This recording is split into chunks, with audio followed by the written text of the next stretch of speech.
This is full glam to me, right? I know we all have our different preferences when it comes to makeup, coverage, all that kind of thing, but I thought we were kind of in the same ideal headspace when it came to what was full glam, daytime glam, the other ones, you know what I mean? Like the levels of makeup you're wearing. Full, literally meaning containing or holding or being as much as or as many as possible, right? As much makeup as possible. So in makeup, I'm thinking not wearing as much as you can, but everything you can. As much as possible, the explanation is. Bear this in mind as we go throughout this video. Now, this is natural glam to me, right? Why am I bringing this up? You might be thinking, what are you talking about? Well, listen, so I have seen numerous creators online, and this isn't digging at them. This is like got my brain thinking, got my brain going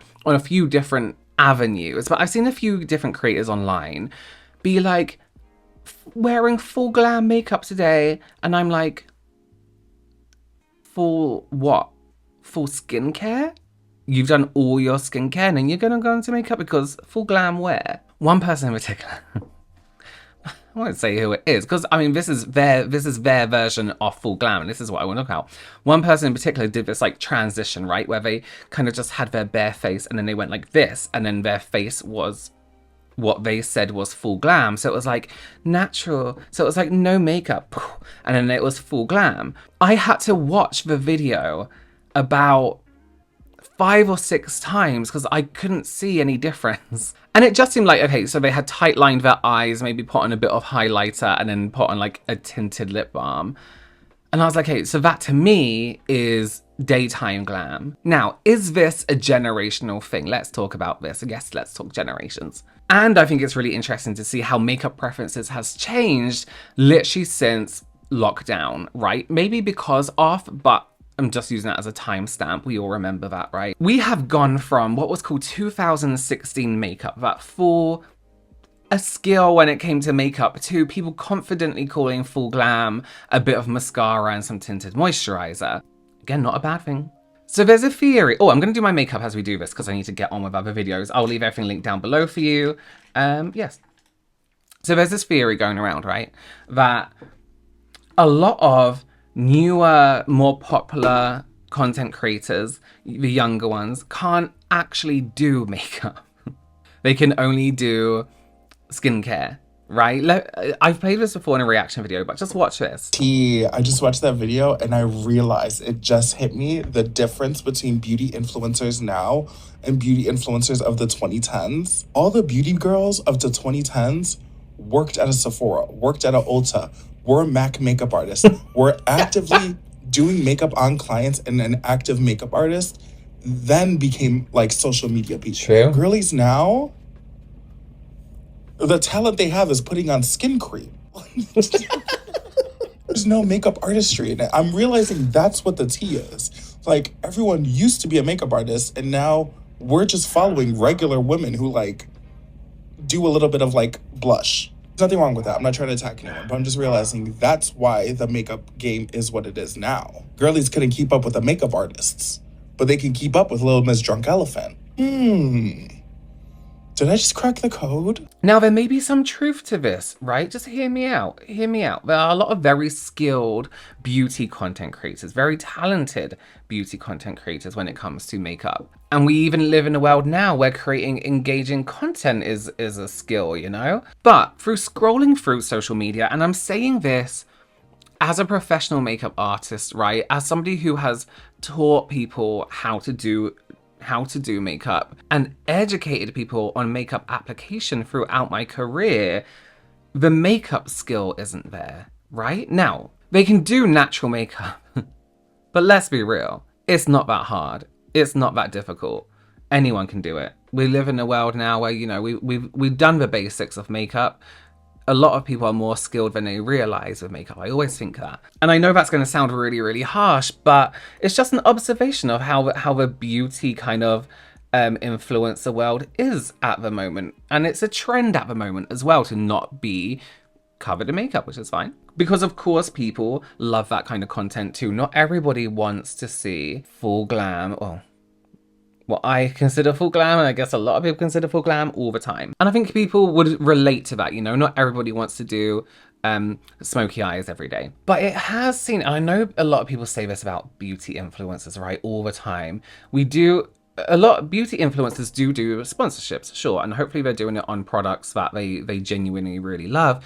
But I feel like we're in a time period where it has never felt more salesy, especially over on TikTok, than it has now. You know what I mean? Like, it's never been this kind of like, I'm using this serum and it's helped my skin do this, and it's like, okay, but what's your knowledge? Like, it's just your experience. At least with, like, you know, past beauty influencers, we could see skill in a lot of areas, knowledge, you know what I mean, vast knowledge as well.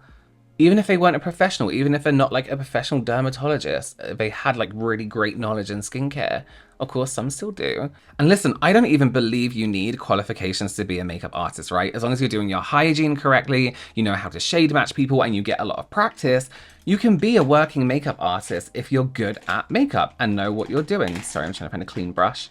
I have cleaned them, but I've used them all. And listen, we do have like younger millennial influencers that do great makeup, like do that kind of like bolder makeup still, and mix it with, you know, subtle, more skincare-esque foundations. And let's not get it twisted though. There are still Gen Z content creators that I follow that do really beautiful makeup looks, you know, and they can do a look.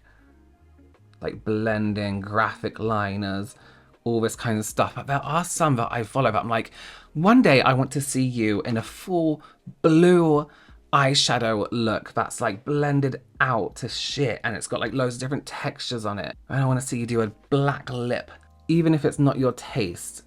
You know, I just want to see something different. But also, let's remember, not to be nasty, but makeup artistry is an art. It's in the name, right? And not everyone is artistic. You can learn, but not everyone has that artistic streak. I mean, I definitely don't when it comes to anything other than makeup.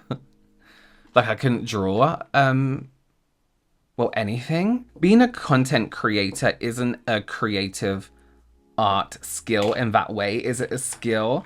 Yes. It's an analytics kind of skill, you know? It's like a human, knowing human skill, an algorithmic skill, let's call it. And if you happen to be good on camera and are likable, then I'm sure people will watch you apply your evening skincare routine as you talk about your day, you know what I mean? And in touching again on like 2016 makeup, for anyone who doesn't know, it refers to like that almost when YouTube beauty influencers were at the height, you know, that kind of like full on, full glam, you know, the matte lipsticks. Oh, do I keep it bright? No, let's look it up. Matte lipstick, full eyes, lashes, everything. It's just basically creative makeup that people would have worn day to day, and even what makeup artists are just doing now on a daily basis and being paid to do, you know what I mean? But again, makeup artistry existed before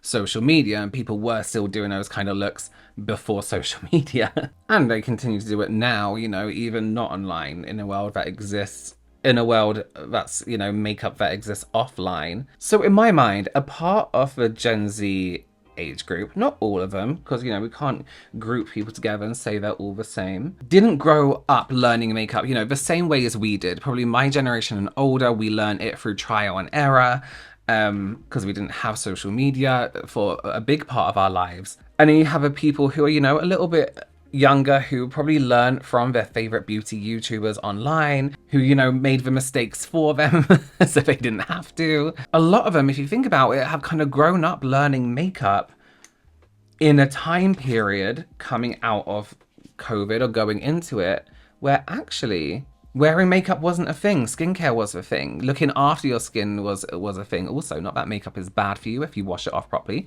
but it just wasn't a big deal. The want and need to purchase new makeup all the time, experiment with new makeup all the time, wasn't as huge of a deal. Social media has definitely evolved further, especially on platforms like TikTok now, to be a little bit more shop based through, you know, ads from influencers and actually the TikTok shop platform. But for a while there, it was just not like that at all. You know, they've grown up experimenting with makeup in a time where makeup isn't really makeup. Makeup is just kind of like tinted makeup, you know? How to get this glass skin, how to get this Hailey Bieber skin, that kind of thing. And I mean, even the youngest generation think that eyeshadow is for old people. Have you seen this? This is kind of like depressing. Not in like an age reason. I'll explain why in a minute. So my daughter just told me that eyeshadow is a Gen X and millennial thing, aka an old lady thing. Is that true? Is that true? But listen, what a shame it would be if people lost that makeup skill. You know what? You know, just the ability to just sit down and be like, you know what? Today I want to do a bright purple look, and it's going to be amazing with a cut crease, with a graphic liner, with, you know, and it's just like, yeah, now I can look good with skincare. It's like everyone can. Everyone can look good with skincare. It's not like a talent. It's a it's a life thing you should be doing, looking after yourself. Again, not saying that people aren't talented because they have to keep an audience engaged, and that's a talent, that's a skill. But listen, younger people, don't lose this art form. Just at least learn how to do a cut crease. It comes in very handy just to learn symmetry, you know? You don't even have to wear a cut crease. And some of you may be thinking, but wait a minute. Weren't we just saying the other week, didn't you just make a video where it was like Gen Z want you to wear more makeup? Yes, I did. And you know why? Because there's this thing online where people literally just make shit up. They just make stuff up. And then people will copy it and they'll stitch it, or they'll pretend that they are the ones who came up with the idea. So the whole you're not wearing enough makeup came from one person, and then loads of people started to act like it was a true fact and then speak on it. And it can be true to an extent, but I did a whole video so you can watch that. It's that whole trend of people just making up stuff to have content, to make content, and like trying to go viral with like an amazing fact. Again, listen, not trying to be mean. I know people are just trying to do their work and trying to go viral and be like successful influencers. And it's easy for me to sit and say this as somebody whose job it is full time as an influencer. I'm very lucky to be doing this job. But there are some beauty content creators that just, and I follow them because they're not all bad. They're not bad people. They're not being spiteful in any way. You know, of all ages, all genders, who put out these, you know, content, a reel or a short video, and sitting there as a professional makeup artist, as somebody who educated people on makeup and has worked with faces of all types, tones and textures my whole life since I was 18 years old. Well, technically 17, but I was shit then, so we'll say 18. I just watch and I'm like, what the fuck are you saying? That's some of the worst advice I've ever heard in my life. But they're just trying to come up with like a new way, a new technique of doing something. I was like, you need to chill out. You need to calm down. If you don't know what you're doing, that's fine. People experiment with makeup all the time. And that's great content to watch people, you know, discover new things and have successes and failures and all this other stuff. It doesn't have to be perfect all the time. But like, if we're giving out advice, you know, and you're stating it as true fact, let's try and be a little bit more useful and a little bit more factual with that information, because you know someone's going to copy, you know someone's going to try it, you know someone's going to buy a product from your recommendation. So let's try and be a little bit more real, I guess is what I'm saying. But you know, as I always like to say, creativity and individuality have no rules. So, you know, do what you want. Do what you want with makeup. It's a free world, but makeup has a theory. I'm going to stick lashes on for the next video. Thank you for joining me. I would love to know what your opinion is on this down below, because it's kind of like, I guess it's become a little bit boring in terms of the beauty world, because trends change.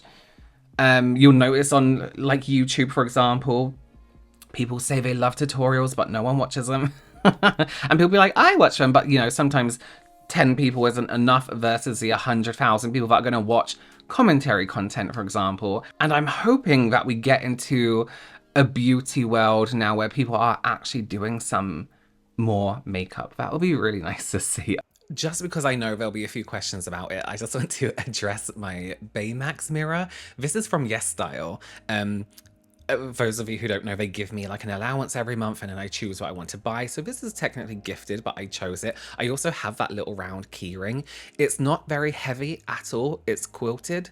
So it's kind of soft, but it's not like bed sheeting quilted. It's kind of like that. It feels kind of waterproof, water resistant, but it has that little fluffy heart in the middle.